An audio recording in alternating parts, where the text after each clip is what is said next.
और बात क्या हाल चाल है? बढ़िया भाई, तुम सुनाओ। बात मेरे को एक बात बता पहले तो। क्या? अगर मैं तेरे को कहूँ हम्म। कि तेरी सब्जी, तेरी रोटी और तेरा दूध अच्छा। अगर एकदम से महंगा हो जाए रातों रात, अच्छा तो क्या कहेगा? भाई, मेरे को तो लगता है तो फिर से कोई व्हाट्सएप ग्रुप पढ़ के आया है। भाई कोई व्हाट्सएप ग्रुप की बात नहीं है। अगर मैं कहूँ कि इसका रीजन ईरान पे स्ट्राइक है, तो मानेगा तू? नहीं मतलब क्या? मतलब मिसाइल वहां और बिल यहाँ पे आएगा? सही रास्ते पे है, बट अगर मैं एक तेरे को एक चीज बताऊं और एग्जैक्टली इसको समझेगा, तो दुनिया के 90% लोगों से तू ज्यादा स्मार्ट बन जाएगा। यार मतलब कहानियां मत बनाओ यार, सीधा बताओ आखिर बात क्या है। चल सीधा सीधा देखो, मैं बात बताता हूँ। पहला देखो, पता है मिडल ईस्ट में लड़ाई चल रही है जिसमें ईरान ईरान हुआ पड़ा, हाँ बिल्कुल। और ईरान के ही एक मेजर गैस फील्ड, जो दुनिया की सबसे बड़ी गैस फील्ड है, साउथ पार्स, उस पर अटैक हो गया। बिल्कुल, आजकल देखो ना हेडलाइंस में कितना आ रहा है। सही पकड़े। मतलब कोई छोटी मोटी जगह नहीं है। बिल्कुल सही कहा पार्थ, ये कोई भी एक छोटी मोटी जगह नहीं है, ये ग्लोबल एनर्जी का बैकबोन है। अगर इस पे कोई अटैक हो तो पूरी स्टॉक मार्केट रिएक्ट करती है। तो विकास, पैनिक भी हो सकता है और रियल इम्पैक्ट भी। सही कहा पार्थ, इन दोनों में डिफरेंस समझना एक खुद में एक समझदारी है। गैस, खाना, दोनों का कनेक्शन। विकास आखिर ऐसा क्या है? देखो इन दोनों का, गैस और खाने से क्या कनेक्शन यार? इसका कुछ सेंस नहीं बन रहा। अब आ गया असली गेम। देख, तेरे खाने के लिए आगे बनते हैं क्रॉप्स, ठीक है? क्रॉप्स आएंगे तो तेरा खाना मिलेगा। अब उसके लिए चाहिए फर्टिलाइजर, ठीक है? बिल्कुल। फर्टिलाइजर को बनाने के लिए क्या चाहिए? अमोनिया। और जब अमोनिया कैसे बनेगा? कैसे बनेगा? गैस से। Okay. गैस होगी तो अमोनिया बनेगा। मतलब इन चीजों का तो डायरेक्ट कनेक्शन है। एग्जैक्टली दोनों का डायरेक्ट कनेक्शन है, तीनों का डायरेक्ट कनेक्शन है, सभी का डायरेक्ट कनेक्शन है। बिल्कुल। अगर गैस महंगी हुई तो फर्टिलाइजर महंगा होगा, अगर फर्टिलाइजर महंगा हुआ तो फार्मिंग की जो कॉस्ट है वो भी महंगी हो जाएगी, और उसके कारण जो तुम्हारी प्लेट में खाना आता है वो भी महंगा हो जाएगा।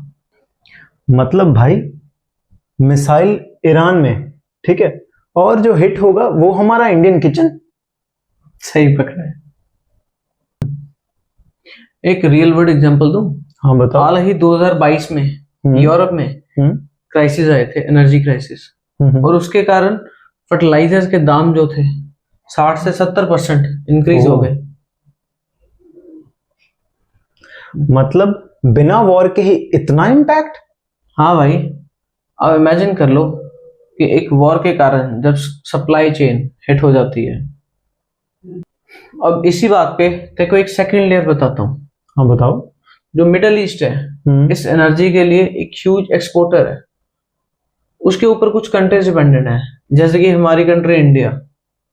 वो अकेला उनके एक्सपोर्ट पे डिपेंडेंट नहीं है, वो एक और चीज पे डिपेंडेंट है। क्या? Straight of Hormuz. ये वही जहां से ऑयल शिप्स निकलती हैं? एग्जैक्टली। अगर यहाँ से शिप जो है स्लो हुई तो इसके कारण जो सप्लाई है वो भी कम हो जाएगी, और अगर सप्लाई कम हो गई तो वही डिमांड बढ़ जाएगी, प्राइसेस आसमान छुएंगे। मतलब प्रोडक्शन भी रिस्क पे और ट्रांसपोर्ट भी। पर विकास, मेरा एक सवाल है। पूछो। अगर देखो, अगर सारे लोग इस चीज से तंग आ रहे हैं तो फिर फायदा किसको हो रहा है? भाई देखो, जब मिडल ईस्ट में ऐसी दिक्कतें आती हैं तो ये गल्फ कंट्रीज साइड पे दुनिया ऑल्टरनेटिव ढूंढती है। क्राइसिस में अभी ऑल्टरनेटिव यहाँ पे क्या है? यूएसए। मतलब कैसे? चल सुन केयरफुली। देख, हाल ही यूएसए ने वेनेजुएला में अटैक किया था, उनके ऑयल जो रिजर्व थे वो सीज कर लिए हैं, ठीक है? अब होगा क्या? तेल वेनेजुएला का, पावर यूएसए की, कंट्रोल यूएसए का, तो बेनिफिट किसको होगा? यूएसए को। मतलब जब दुनिया बोलेगी कि हमें ऑयल चाहिए तो यूएस बोलेगा भाई इधर से ले लो। मिडल ईस्ट में लड़ाई चल रही है, ऑल्टरनेटिव ढूंढ रहे हैं, ऑल्टरनेट डिमांड की जो सप्लाई है वो भी रेडी है। अब वो तो ऑब्वियसली यूएसए प्रोवाइड करने वाला है। वेनेजुएला इज इक्वल टू दुनिया के लार्जेस्ट ऑयल रिजर्व। और एक इंपॉर्टेंट बात भाई, हाँ बताओ। ये ओवरनाइट मास्टर प्लान नहीं है, इस चीज में भी यूएसए को टाइम लगेगा। अच्छा, मतलब देख, अभी यूएसए का जो प्रोडक्शन कैपेसिटी है वेनेजुएला में वो काफी ढीली है, क्योंकि अभी जो दुनिया थी वो मिडिल ईस्ट पे डिपेंडेंट थी।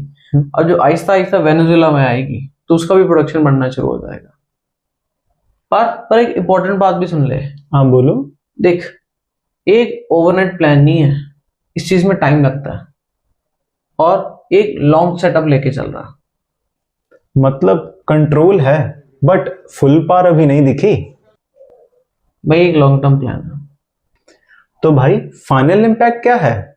सिंपल है, सैलरी तो तेरी सेम रहने वाली है, एक्सपेंस जो है तेरे बढ़ने वाले हैं, और उससे भी ज्यादा जो बढ़ने वाला है एक साइलेंट इन्फ्लेशन, क्योंकि उसमें प्राइस बढ़ जाएंगे।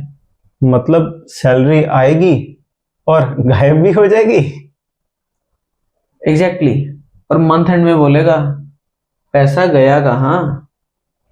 अब बंदा करे क्या? देख भाई, तू तीन चीजें कर सकता है। पहले तो अपना एक्सपेंस जो है वो मैनेज करना देख, उसको ट्रैक करना सीख। अगर तूने इन्वेस्ट किया हुआ है तो पैनिक सेलिंग तो बिल्कुल भी मत करियो।